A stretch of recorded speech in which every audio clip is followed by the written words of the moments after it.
巫女瞥见夫人腹部，顿时目瞪口呆，一眼便识破夫人怀中之子将光耀朝鲜，还未及向夫人表达祝贺，巫女的表情再次转为凝重。她预见这女孩虽有王后之命，却也将引致凶险，因夫人曾救其性命。在夫人离开前刻，巫女承诺愿赴死也保护此子。不幸的是，巫女被卷入宫廷争斗，很快遭到逮捕。临终之际，她请巫女之友继续守护夫人之子，向她透露从女孩身上预见朝鲜未来将有双日并生。朋友询问女孩名字，巫女却未得知。在卫兵催促下，二人遂告别。不久，巫女遭判极刑。她临死之刻，朝鲜之月降生，孩子被命名为许烟雨。13年后，巫女之友成为国巫，主掌新宿厅。许烟雨已长成亭亭玉立之姿。那日，因兄长高中状元，烟雨伴母亲入宫观礼，一只蝴蝶引起了烟雨的注意。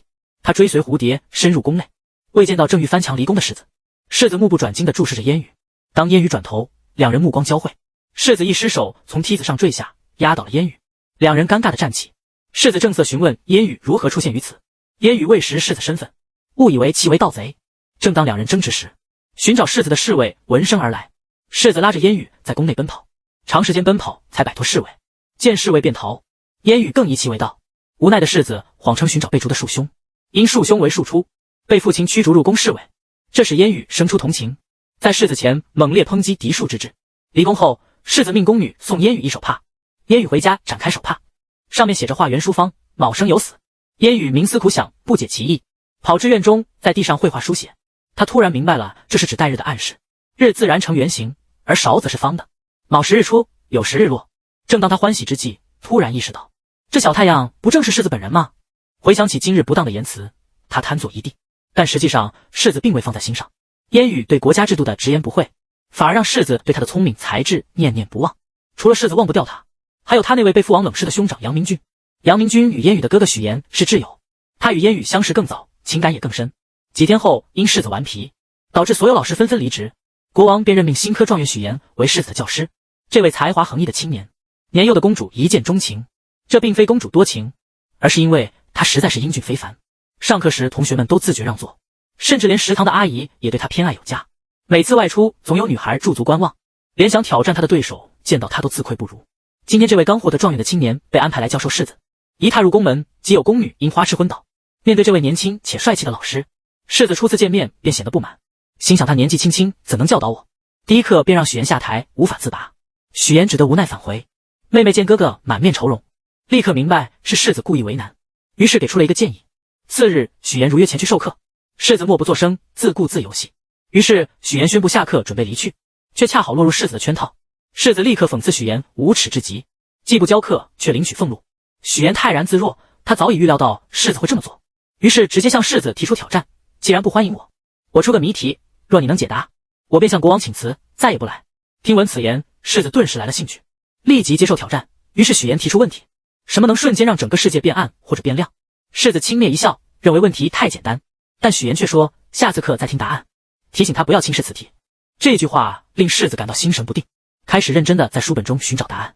花公主见到太监往哥哥房间搬书，好奇的跑了进来，听到谜题后，她立刻回答说：那不就是眼皮吗？世子轻蔑的回应，认为他想的太浅薄了。第3天上课时，世子提出了自己的答案，谈及君主的政治，并且引经据典的阐述了政治清明带来的光明生活。相反，政治黑暗则会让百姓生活困苦，世间万物都将陷入一片黑暗。世子满怀期待的等待着胜利，然而许言却指出正确的答案是眼皮。世子一听，立刻勃然大怒。许言平静的回应：难道不符合您心意的答案就不正确了吗？难道答案只存在于书本之中吗？世间万物既是问题，也都是答案。学习过程中最应避免的是2种态度：认为自己已知答案，以自己的认知来判断事物的偏见。世子聪明绝顶，听到许言的正直建议后，意识到老师选的正确，他立刻向许言行拜施礼。这一幕被门外的王上清楚的听到，他急需许言这样的忠臣来对抗朝中势力。世子拜师的消息很快传到了公主那里，公主好奇这是怎样的一个人能让哥哥臣服，她决定亲自去一探究竟。正巧世子和许言从书房出来用膳，公主一见许言便难以忘怀，于是她请求父王允许她与世子一同学习，但被父王拒绝。外戚权臣尹大衡趁此机会向王上建议为公主找个伴读。王上询问是否有合适的人选，护判大人立即推荐尹大衡的女儿尹宝静。显然尹大衡此举是深思熟虑的，他意图将女儿送入宫中，谋求世子妃的位置。王上自有洞察，明白其中的用意，他首先接受了护判大人的建议，随后趁机将正直的徐大人的女儿列为伴读。烟雨恰好是许岩的妹妹，这一安排让尹大衡和大妃感受到了王上整治外戚的意图，他们感到迫切需要推动尹宝静成为世子妃。女孩刚刚下了轿子，旁边的国屋瞪大眼睛，他清晰地看到了女孩的未来。紧接着，另一位女孩来到宫门前，国屋望过去，她发出黑色的光芒，将遮盖朝鲜之月。国屋想起13年前朋友告诉他的话，朝鲜将出现2个月亮，此刻都在他眼前了。三人一起进宫，两位女孩跪在大妃娘娘面前，国屋躲在屏风之后。原来大妃娘娘特地设下此局，为的是让国屋看看两位女孩谁有王后的面相。大提学之女许烟雨具有王后之相，但有杀身之祸；护盼之女尹宝静没有王后相，却能稳坐交台殿。会面结束，大妃娘娘唤出国屋询问结果。国屋恭喜大妃，如她所愿，尹宝静将成为交台殿的主人。原来尹家是大妃的娘家，为了巩固外戚在朝中的势力，大妃和护盼大人尹大衡以给公主找伴读的名义，将尹宝静送进宫来接触世子，以谋求世子妃之位。从大妃殿出来，国屋脸色凝重，因为13年前他的挚友曾托付他，一定要保护好朝鲜之月。许烟雨显然不是尹宝静的对手，在等候公主的间隙，烟雨和宝静搭话，想与宝静成为朋友。宝静一脸嫌弃，但转念他又想到父亲告诫他的，千万不要向任何人显露真心，尤其是对手。宝静立马变了脸色，满脸和气地说以后相互照顾。随后两人开始了陪公主伴读的日子。公主因喜欢烟雨的哥哥许岩，自然对烟雨更加关照，宝静则被冷落，仇恨开始积累。三人在宫中碰见国王，国王讲了一个典故，问两位伴读是什么意思。宝静专修女德少年诗书，答不上来。烟雨回答道，这是汉朝名臣孔光的典故，放到此时的环境，殿下应该想要告诉我们，宫中所见所闻绝不要传播到外面。王上听完高兴地点点头，在他心中已经认定了烟雨这个儿媳。宝静气愤难耐，这一切尹大衡都看在眼里。回到家，他叫来女儿，痛骂他毫无作为，连公主都拿不下。女儿辩解，许烟雨在宫中关系深厚，公主因喜欢他哥哥，自然偏爱他。还有一位王族李轩向他写信，尹大衡简直不敢相信，再次询问那位王族的名字。宝静回答说是李轩，他曾偷看过那封信。次日，尹大衡急匆匆地进宫寻找大妃娘娘，原来李轩正是世子，这一事实他们才得知，世子与烟雨早已相识，必须采取紧急行动，不能让世子妃的位置落入他人手中。为了与烟雨见面，世子指派太监给烟雨送信，结果信件被误送给了宝静。宝静手持信件来到东宫殿，世子转头见不是烟雨，惊讶万分，道歉后匆匆离开。宝静却显得沉稳许多，故意让宫女见到他从东宫殿出来，这是在营造舆论。事情果然如他所愿，很快在宫中传开。国王得知后召见世子，世子虽解释了原委，还是遭到国王严厉斥责，因为他很可能是许烟雨成为政治的牺牲品。听闻此言，世子深受触动，但对烟雨的情感仍难以舍弃。国王意识到必须尽快确定世子妃，以免更多事端发生。几天后的朝会上，国王宣布全国12至16岁的少女不得婚嫁，需上报名单以供挑选。当晚王宫举行盛大庆典，国屋在新宿厅进行仪式，他如灵魂出窍般现身于庆典，并警告烟雨迅速逃离，勿参与挑选。但转眼一切恢复正常，烟雨再也找不到国屋，一名蒙面人现身将他拉走，那人摘下面具，正是世子。世子向烟雨袒露真情，化解了之前的误会。烟雨深受感动，他决定不逃，要参与挑选。但此时喜欢烟雨的杨明君正注视着他们俩，这场争夺世子妃之位的战斗愈发复杂混乱。这位王子一生中第一次请求父王，竟是为了求媳妇，而且还明确要求娶朝中大提学之女许烟雨。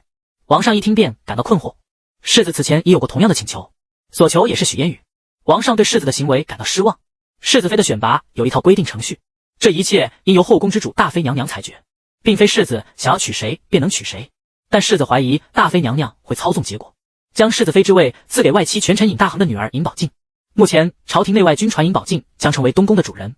世子与国王达成一项协议，首先由世子调整选拔流程，然后由国王进行公正的选择。国王也愿见识未来王位继承者的处理手段，终于同意了这一提议。大王子杨明君也提出了婚姻的请求，国王显然是不同意的。杨明君失望地离开了宫廷，两个儿子敬爱同一女子已让王上头疼。不料刚离开宫门，便遇到态度大变的公主。询问原因后，公主一副成熟态度说道，小女已经长大，恳请父王赐婚。而公主所选的驸马竟是许烟雨的哥哥许岩。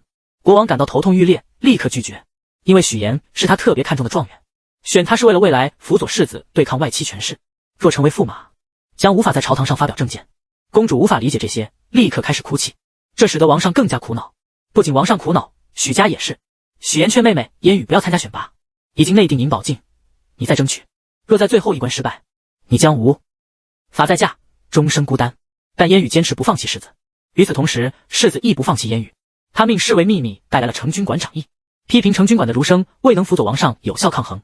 长义很聪明，立刻意识到是因为世子妃之选。世子促使成均馆联合上书，指出选拔过程不应受外戚家族控制。国王见到上书，感到世子终于成熟。这一招借助舆论反制外戚势力的确高明。王上顺势在朝会上当着群臣的面，以口谕方式批准了儒生们的上书。世子妃的选拔将打破内命府的方式，由国王和三司官员共同决定，确保选拔的公正性。得知此事的大妃娘娘难以接受，她请求国王收回之前的命令。国王表面上温和，内心却坚定不移。他早已对大妃娘娘的外戚横行霸道深感不满。大妃娘娘提起13年前的旧事，她的家族曾帮助国王解除义成军的威胁，强调外戚为稳固国王江山所做的努力。国王此时愤怒的反击，指出义成军的事实是大妃娘娘个人的决策，连诬陷与谋杀都由她一手操作。国王当初也被蒙在鼓里，直到真相大白，一切已物是人非。国王质问大妃娘娘，是否真的为了他？大妃娘娘无言以对。国王冷静地告诉她，世子妃的选拔将公正无私地进行，请她自重，不要再引发纷争。大妃娘娘怒不可遏，回到自己的宫殿中，她决心不会轻易放弃。宫中斗争激烈，宫外同样不宁静。母亲在规范许烟雨的仪态，但教导中不禁泪眼婆娑，深知女儿可能面临的无法回头的局面。为何女儿依旧固执？母亲紧紧拥抱着许烟雨。许烟雨站在庭院中，仰望明月。杨明君慢慢走来，他原本是来向许烟雨告别的，但他不忍心看到自己心爱的人在选拔中失败，最终孤独一生。他向许烟雨提出，如果他愿意，他们可以放弃一切，远走高飞，不再需要王子的身份，也不需要杨明君的爵位，只要有许烟雨。但许烟雨以为这只是玩笑。杨明君苦笑着承认，的确只是个玩笑。在祝福许烟雨之后，杨明君离开，自己独自漂泊。世子妃的选拔如期举行，经过2轮筛选，只剩下3位女子进入最终的挑选。国王亲自出题，问他们将国王的价值换算成金钱应当是多少。第一个女子对金钱概念模糊，随口说出100万千万。紧接着第2位女子作答，她表示国王的圣德如山如海，不可用金钱衡量。小女斗胆，等测量天之高和海之深时才能衡量殿下的圣德。此回答无瑕疵。国王和大妃娘娘露出微笑。最后一位女孩作答，国王和在场的大臣皆感惊讶。女孩接着说，对百姓而言，1两银子比天还要重要，殿下便是百姓的天空。殿下的仁政确保每个百姓都有1两银子，因此殿下是这1两银的巨蟹。您是百姓之父，此答案深得人心。许烟雨赢得了选拔，但大妃娘娘却不为所动。许烟雨并非她所属，她决意除之。夜里，大妃召见国巫，世子妃由王上的人护卫，无法通过毒杀或暗杀。他命国巫施用法术以消灭许烟雨。国巫陷入两难，一位挚友曾托他保护许烟雨，大妃娘娘则以星宿厅的存续相威胁，国巫不得不屈服。几日后的深夜，戴妃娘娘亲至星宿厅，带来了许烟雨的生辰八字及衣物。国巫烧毁八字并施法，黑烟从香炉中升起，一闪而过，穿过宫门，直至许烟雨所在，像绳索一般紧紧束缚他。许烟雨挣扎着向门口爬行，终因力竭倒下，黑烟随之消散。大妃娘娘询问国巫是否已完毕，国巫回答道：许烟雨将患重病，继而病逝。大妃打开一扇隐秘之门，发现一名被惊吓的颤抖的公主。此法术需有人献祭以诅咒许烟雨，这人便是公主。此举是因大妃与公主达成了一笔交易，只要公主参与，大妃便助她得到所爱的许烟。大妃此为留下应对未来可能曝光的后手。几日后，朝堂上已讨论许烟雨的去留，由尹大衡等外戚权臣提出，指许烟雨可能无法继承龙脉，建议另立世子妃。尽管王上感到惋惜，但认为尹大衡的理由更充分。许烟雨最终被逐出王宫，世子哭喊着前来阻止，却被侍卫拦下，眼睁睁地看着所爱之人在朝堂斗争中牺牲。戴妃娘娘遥遥注视着，她与尹大衡已密谋一切，作为未来国王的世子，必须掌控在他们手中。大妃召见世子，告诉他要顺乎天道。世子询问何为天道，大妃答道：许烟雨原本应享普通而幸福的生活，这才是天道。因为世子改变选拔方式，她才成为世子妃，这违背了天道，因此她才会生病，甚至许家也因隐瞒病情面临被灭门的危险。大妃娘娘希望借此让世子变得顺从，但世子岂能甘心？许家求助众多医师，均未能确诊烟雨的病因，烟雨的状况日益恶化。许老爷心中郁结，在庭院中徘徊。国巫突然造访，声称能确诊烟雨的病因。许老爷别无选择，只好让国巫尝试。国巫审视烟雨后，告诉许老爷，烟雨患的是灵异之病，此病无药可治，他的痛苦将日益加剧，直至死亡也无法驱除灵异之气。许老爷问该如何是好。国巫建议，既然看着女儿痛苦难耐，不如用降头术提前终结她的生命，同时驱散灵异之气。许老爷陷入难以选择的困境。尹大衡家的尹宝镜询问父亲：你真的会杀了烟雨吗？尹大衡冷静回应：若你愿成为世子妃，就应摒弃同情与愧疚，我会安排一切。次日，在尹大衡的策动下，群臣向国王建议更换世子妃，国王心中苦闷，只得同意。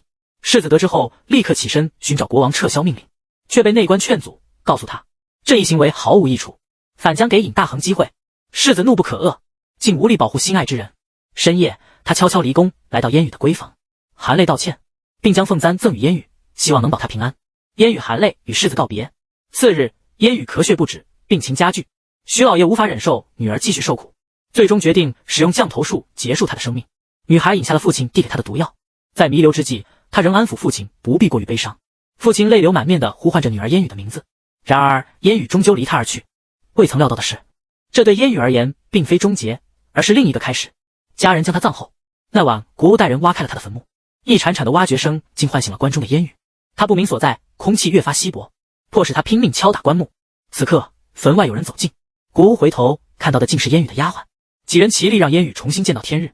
烟雨次日醒来，却完全忘记了自己的身份，连他的丫鬟雪儿也认不出来，他失去了记忆。国务因此省去了许多麻烦，告诉烟雨他是在街上捡到的烟雨。由于烟雨病重，他施用了降头术，所以烟雨才会失忆。从此烟雨便跟随他成为巫女，并被取名为月儿。烟雨此刻别无选择，只得同意。国务向大妃娘娘辞去了新秀厅的职责，带着烟雨离开京城向南。深爱烟雨的世子对此全然不知，仍旧沉浸在对烟雨的思念中，日复一日。同样深爱烟雨的王兄杨明君找到了他，严厉批评世子的自私和懦弱。他说，你总说爱着烟雨，当他像罪人一样被赶出宫时，你在做什么？当他被病痛折磨时，你在哪里？当他被埋葬时，你又在做什么？现在他忠诚的家人即将被流放，而你作为世子什么也没做。看着激动的王兄，世子这才明白，原来杨明君也深爱着烟雨。一番发泄后，杨明君离去，他希望来世能守护烟雨。新的世子妃很快被确定，在尹大衡的安排下，他的女儿尹宝静顺利成为新的世子妃。婚礼之日，天空飘落绵绵细雨，世子伸出手，他仍旧无法忘怀烟雨。转瞬8年过去，世子已继承帝位，但朝堂仍受尹大衡等人控制。出于对尹大衡的厌恶，国王多年来未与尹宝静同房，未同房自然难有后嗣，这使尹宝静的中殿之位始终不稳。尹大衡与大王大妃商量，建议国王与中殿暂离朝政，一同前往别宫调养。王上本不答应，却被大王大妃以绝食相逼，母后也苦苦相劝，请大王大妃体谅王上。王上赶到现场，扶起中殿并说道。王上转身离去，中殿娘娘孤独地站在原地。回到中宫殿，她默默告诉自己，即使王上仍爱许烟雨，许烟雨已经去世，时间将使王上回心转意。她未曾想到，8年后，那已故的烟雨即将归来。正在进行法事的国屋突然接到相师的来信，信中提到天之气流转正发生变化，请求与国屋会面。国屋立刻留下烟雨和雪儿，匆匆离去。吴国屋束缚，两人未急于上山，在城中闲逛。同样被逼出宫休养的王上也来到此地，民众排队等待进入王上所至之地，希望一睹王的尊容。烟雨和雪儿也来看热闹，但官兵要求衣着华丽方可进入，一对穷苦母子被阻挡在外。烟雨忍不住上前理论，得知烟雨是地位卑贱的巫女，官兵更加嚣张。烟雨审视了一下官兵，很快想到了对策，便说道，你的妻子一定是跟别人走了吧？士兵疑惑地问，你怎么知道？因为你打老婆。士兵更加困惑，他继续说，你的肠胃也不好，几乎每餐都以酒代饭，继续这样你不会活超过1年。士兵显然被说中，怒不可遏。旁边的同袍提醒他，这是巫女，小心她咒你，还是让他们过去吧。两人因此得以瞻仰王的尊容。丫鬟不解地问，你并无神通，怎猜得如此准确？他解释道，这叫做推理。士兵口有酒气且带反酸味，显然肠胃有恙，衣服多处破损未修，说明家中无女人。面对年轻男子时满是敌意，说明他的妻子可能与年轻男人离开。正说着，国王突然到来，所有人立即跪下。一只蝴蝶引起了月儿的注意，他随之起身跟随蝴蝶，不经意间看到了王上，他愣住了，一种似曾相识的感觉涌上心头，眼泪不自觉地流了下来。旁边的丫鬟雪儿急忙让月儿跪下，月儿却不为所动。无奈之下，雪儿拉起月儿就跑。看见有人逃跑，士兵紧追不舍，月儿的脑海中闪现出一些模糊的记忆。两人在角落躲过一劫。来到这里，王上想要深入了解民情，但始终被宰相尹大衡的人跟踪。为了摆脱追踪，王上与贴身侍卫一起跑到了山上。天色渐暗，山林升起了浓雾，王上迷失了方向。不远处，一个人影走来，王上恍惚中看见了年幼的烟雨，但细看并非如此。他们被月儿请进了屋内，王上目不转睛地盯着月儿，连说话的语气和行为举止都与当年的烟雨相似。王上提起酒杯，一饮而尽。月儿对侍卫说，怎能让殿下先喝，万一有毒呢？此刻王上一把拉过月儿，询问他如何知道自己的身份。王上期待月儿回答他就是烟雨，但月儿说是因为白天见过殿下的銮驾。王上失望至极。外面的雾渐渐散去，月光皎洁，王上失意而归。不久后，王上回到京城。这次出宫，他发现护判大人拘押了大量壮丁，还涉嫌贪污。他命令护判大人将壮丁名单还有各类账目立即上报。他决定亲自彻查此事。护判是尹大衡的人，一举一动都牵动全局，绝不能让王上深查。尹大衡当夜赶往新宿厅，找到都女巫，以新宿厅掌舵之位为诱惑，让都女巫埋下符咒，使王上生病。王上果然病倒，连太医也无法找到病因。大妃向大王大妃报告此事，大王大妃未知尹大衡在背后操控。他表示，既然人力难以为继，就应求助于神力。他立即派人去寻找国巫。经历了上次生人误入的事件后，月儿决定不再待在山上，下山找到师傅国巫。此时大王大妃的使者也恰好到达，他们请求国巫重回新宿厅，国巫却拒绝。几人将月儿作为人质绑走。月儿逃跑途中偶遇杨明君，杨明君立刻辨认出他是往日的烟雨，但月儿对此一无所知。就在此刻，追赶月儿的人赶到，杨明君指示月儿快速离开，但月儿最终被捕，杨明君也受了伤。月儿被关入新宿厅。襄氏向大王大妃汇报此事，建议暂时让月儿充当王上的党恶巫女，担心王上会反对。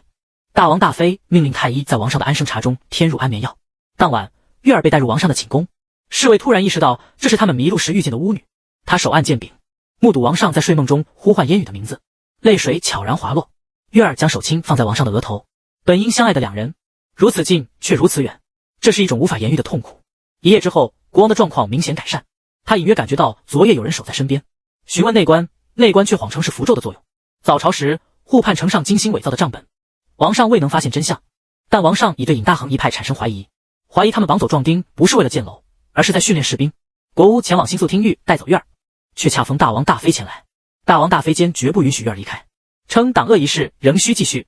为了保护月儿，国巫只得答应留在新宿厅。大王大妃离开后，国巫责备月儿行事鲁莽。月儿表示他只是想尽绵薄之力保护王上。国巫无奈做道，这段宿命般的缘分无人能够改变，但在达到正果之前，一路的荆棘只能由月儿自己跨过。国王夜里猛然醒来，发现旁边躺着一名女子，他猛地起身将女子压下，立刻召来内官，随后开始质问女子的来历。女子称她仅是一个党恶巫女，如同符咒一般为王上驱除灾难。身处权力斗争顶端的王上对此并不信任，看着与已故恋人相貌酷似的女子，王上怀疑她是来迷惑自己的，于是怒吼着命令将她投入大牢。下层官员迅速为女子安上重大罪名，决定在其额头刺字，并将其流放至边疆。国王立即派遣信任之臣查探该女子的来历，所获报告显示，女子却为新宿厅正式登记的党恶巫女，名为月儿。连一向与国王对立的宰相也未曾听闻过党恶之事，故此女子非奸细。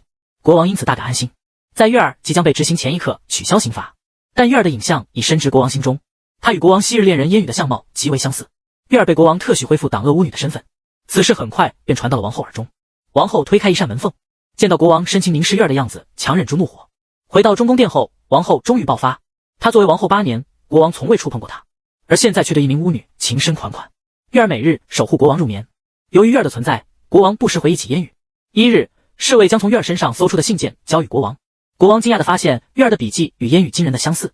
夜晚，月儿再次前来执行党恶任务，国王质问月儿的身世，但因年幼时失忆，月儿无法确认自己的过往。国王几近痴迷地追问，月儿含泪告诉国王，尽管外貌相似，她并不是国王苦寻的那个人。国王难以释怀，便查阅8年前的档案，发现关于烟雨的死因仅有因病而亡几个字，但这所谓的病症来得过于突然。若是在选择世子妃前生病，他的家族不会受牵连；若是在册封后生病，他也不至于被驱逐出宫。国王越想越觉得此事蹊跷，决心彻查此案。他想到英明的先王肯定已察觉此事并展开调查，所以国王悄然离宫，前去寻找先王的贴身内官，但内官却避而不见。这更坚定了国王对烟雨死因隐藏真相的信念。国王为强求，留下希望见面的话后便离开。在街上恰巧遇见月儿正被人纠缠，他一把抓起月儿便逃离现场。两人在安全地方偶遇正在表演的木偶剧团，被剧团老板强行拉入成为观众。王上批评这木偶剧全是无聊之举，月儿却觉得十分有趣。王上看着入迷的月儿，如果烟雨还在，他也定会喜爱这种浪漫的木偶剧。就在此时，一直在寻找月儿的杨明君路过此地，看到两人深情对视，他眼眶湿润，默默转身离开。走到街角，他停下脚步，王上的贴身侍卫，他曾经的挚友云剑慢慢走出。他失望地对云剑说，似乎你已完全站在王上一边。他一直在寻找月儿，而月儿在王宫的党恶事务你却未曾提及。8年前他曾愿意放弃王子身份和所有爵位，放弃他所拥有的一切，只希望与烟雨远走高飞，但烟雨并未当真。8年后他仍愿为月儿放弃一切，因为在他心中月儿与烟雨无异。但现在他无从选择，王上已夺走了他的一切。夜晚他仍前去找月儿，说了许多月儿无法理解的话，但他随即离开。既然爱他，就应让他自由选择。月儿每晚的出入使王后愈发焦虑，她决定与大王大妃理论，正走到门口，恰逢国屋从大妃殿出来。原来国屋也已察觉到月儿的影响，使得宫中氛围越发微妙。他刚向大王大妃报告，建议将党恶巫女撤出，换为圆房巫女，以促进国王与王后的圆房。遇见王后，王后直言党恶巫女与某人极为相似。国屋安慰王后不必忧虑，党恶巫女不久将不再入宫。他劝王后不要再因此事造成不必要的麻烦，王后却无意就此罢休。国屋见此询问，您是从何时起听到隐月阁传来的哭声？这使王后脸色一变，她决心主动采取行动，迫使王上尽快圆房。于是他找到权势滔天的父亲尹大衡，向父亲透露，王上对巫女抱有特殊情感，党恶巫女入宫是为了保王上身体健康，而王上每次拒绝圆房，总是借口身体不适。既然身体不适，那说明党恶巫女未能履行职责。尹大衡敏锐地立即向王上进言，强调为了国家大计，应尽快有后。王上因声称身体不适，尹大衡抓住机会指出党恶巫女入宫多时，竟未能恢复王上健康，罪该万死。王上顿感被逼无奈，为保党恶巫女，王上答应河防。当夜他前往王后所在之处，粗暴地带走王后，河防肆意成事。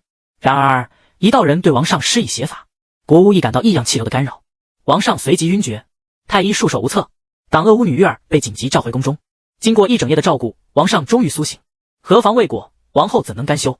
她在大妃以及大王大妃面前进行诬告，声称因党恶巫女对王上有情，故暗中妨碍。宫外的尹大衡一方意欲利用事件彻底控制王上，他们随后将月儿投入狱中。尹大衡向月儿明言，只需承认在党恶期间爱上王上，所以破坏河防便可免死。月儿坚决拒绝，认为巫女身份卑微，王上与巫女产生感情将遭受谴责，此举会使王上在朝堂上失去更多支持。尹大衡为逼其招供，对他进行严刑拷打。王上得知后立刻前来，这正合尹大衡所愿。若王上强行救出月儿，两人关系便昭然若揭，王上同样将面临严重指责。尹大衡此次使王上陷入绝境，王上带着怒火无奈返回宫中，再次未能拯救自己钟情的女子。尹大衡继续逼问月儿为何向王上施法，月儿仍旧否认。第二轮拷问即将开始，此时国屋前往大王大妃那里，以8年前的世子妃谋害事件作为威胁，促使大王大妃救下月儿。大王大妃怒不可遏。正当此时，王上一来求救，国屋遂退出。王上向大王大妃承诺，此恩必定来日回报。大王大妃借机应允了王上的请求。在大王大妃的决定还未传达之前，杨明君突然闯入刑场，声称王上河防之夜他与月儿一同度过，杨明君宁愿牺牲自己的名誉也要救出月儿。此时大王大妃的命令也被传达，月儿被暂时关押。他对尹大衡的解释是，由于王上的势力已被压制，同时掌握了杨明君的弱点，这将有利于未来操控朝政。杨明君寻找王上如同8年前那般，他再次嘲讽王上只是爱慕而不愿真正付出。随后他请求王上将巫女月儿许配给他，王上连听都未听，以损害王室声誉为由予以拒绝。杨明君表示只要王上同意将他驱逐出王室，他愿意放弃所有爵位和领地。王上仍然拒绝，他只是担心月儿被杨明君夺走，他只是害怕像8年前那样，自己对月儿的爱不如杨明君深。杨明君失望地离开了宫廷。不久，月儿以迷惑宗亲的罪名被判处到城外的活人署劳役。此时宫中的王后和大王大妃常听到隐月阁传来女孩的哭声，他们认为那是已故的世子妃的冤魂。官相监的教授建议由国屋处理，但自上次事件后，大王大妃对国屋有所怀疑，教授又建议找人扮演接魂人，即让一个活人在隐月阁接受冤魂。这种任务通常由巫女完成，但可能需要牺牲生命，因此一般巫女会拒绝此类任务。大王大妃认为可以让党恶巫女来完成此事。月儿在被押送到活人署的途中，一对宫廷内卫从义进府军士手中将月儿重新押送回宫中的隐月阁，并在房间四周贴满了符咒，以防怨灵逃逸。这位女子被关入了闹鬼的房间，她四处寻找逃脱的方法，发现房间内贴满了符咒，看到地上散落的已故世子妃的衣物，她意识到这是一场接魂仪式，即是让死者的冤魂与活人相冲，使双方均化为灰烬。今天恰逢日食，太阳被遮蔽，阴气十足。女子看见已故的世子妃坐在她面前，她询问世子妃究竟受了何种冤屈。世子妃慢慢转过头来，在目睹世子妃的那一刻，女人突然醒来，意识到刚才全是梦境。然而此刻她胸口沉重，仿佛被人紧紧扼住。她逐渐向门口爬行，头脑中闪过一些模糊的记忆。日食即将结束，女人逐渐回忆起8年前的事，原来她就是当年遭害的世子妃。她在这间房间找回了自己的灵魂。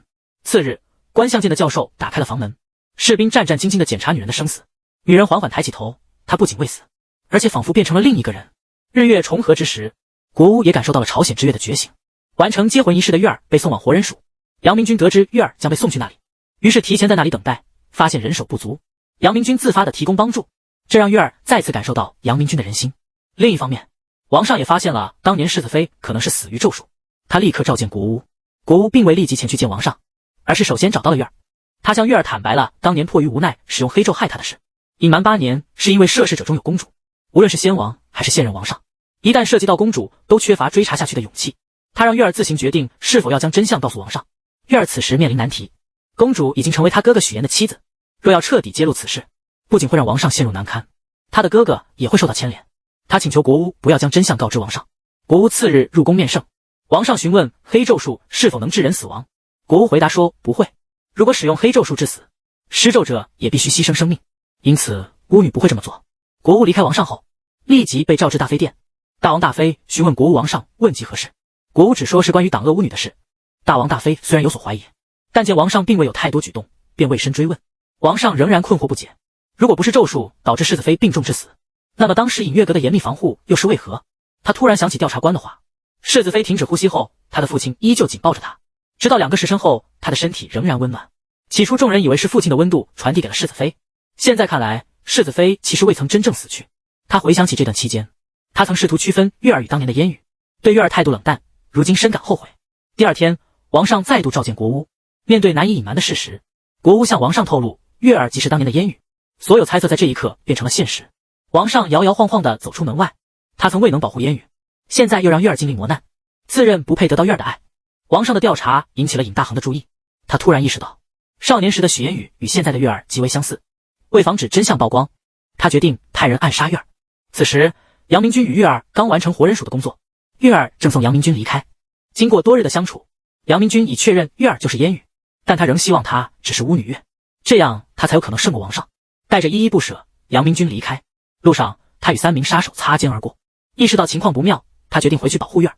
此时的月儿还在院中，突然听到有人喊烟雨的名字，他环顾四周，是王上。时隔8年的重逢让2人泪流满面，紧紧拥抱。杨明君恰好回来目睹这一幕，眼眶泛红，他再次转身离去，走到一座桥上。此时王上的侍卫云剑刚刚击败了3名杀手，杨明君拾起一把刀，与云剑一同前去保护王上。杀手们正逐渐围捕王上，云剑及时赶到，杨明君不慎受伤。王上命令杨明君和月儿先行离开，杨明君与月儿藏匿于他母亲修行的寺庙。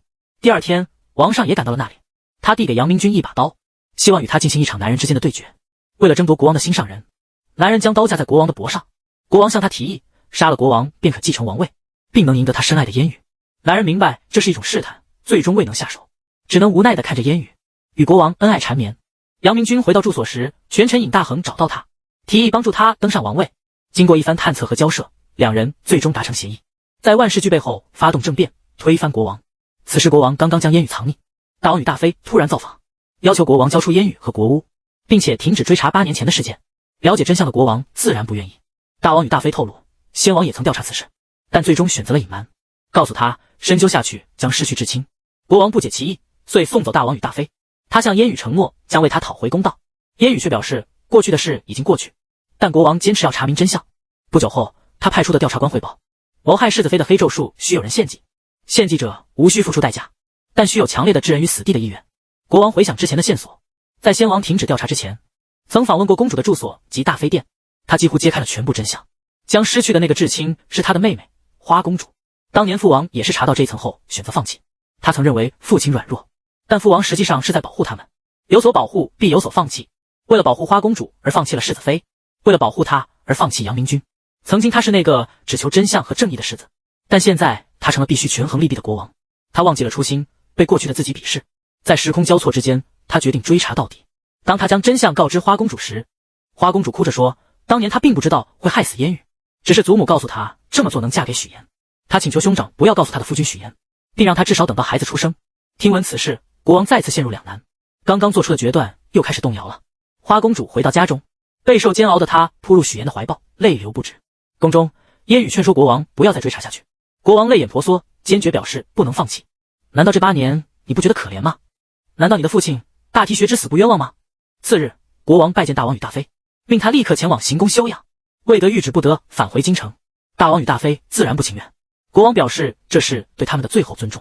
8年前的事，无论涉及公主还是谁，我都将彻查下去。失去公主这层保护，大王与大妃只剩愤怒。尹大衡得知大王大妃失势，意识到必须先发制人。夜间，所有支持杨明君的人齐聚一堂。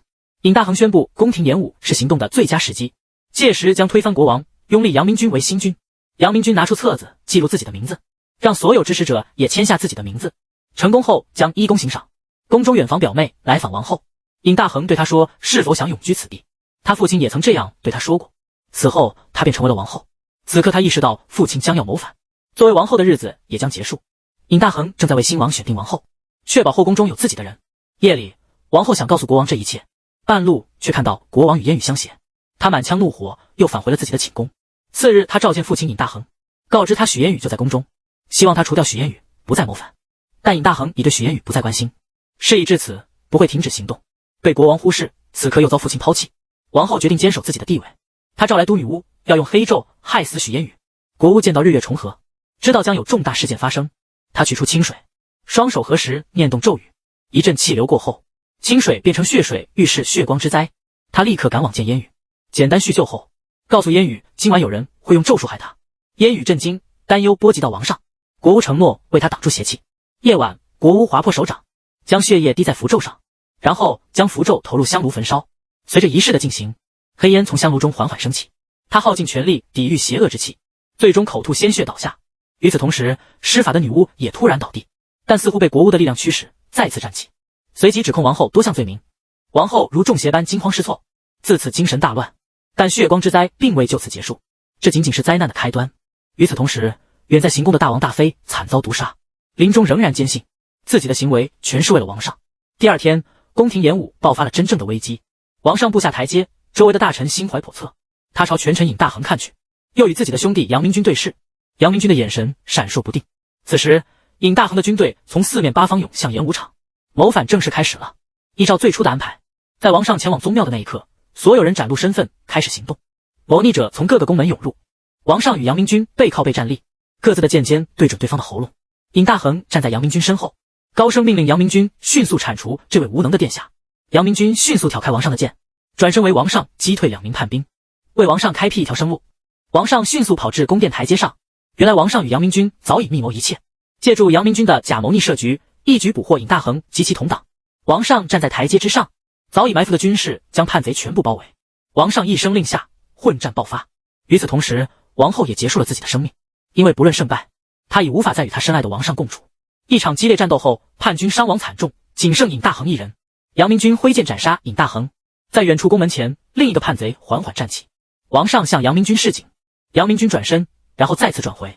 他与王上目光相对，未有闪避，这是他保护王上的最佳方式。若无他，也就没有由他引发的叛乱。叛贼投掷长枪，穿透杨明君的身体。国巫仿佛见到天际2个太阳合为一体。杨明君颤抖着将叛贼名册交给王上，在生命的最后时刻，他忆起昔日的烟雨。杨明君带着微笑结束了自己痛苦的一生，一切纷争尘埃落定。烟雨得以返回家中与母亲相认，8年未见的母女紧紧相拥，泪流满面。几日后，烟雨恢复身份，成为了王后，公主被贬为官奴。数年后，在烟雨的劝说下，王上解除了公主的贱籍，许言带着孩子原谅了公主的过往，所有人的生活逐渐回归正轨。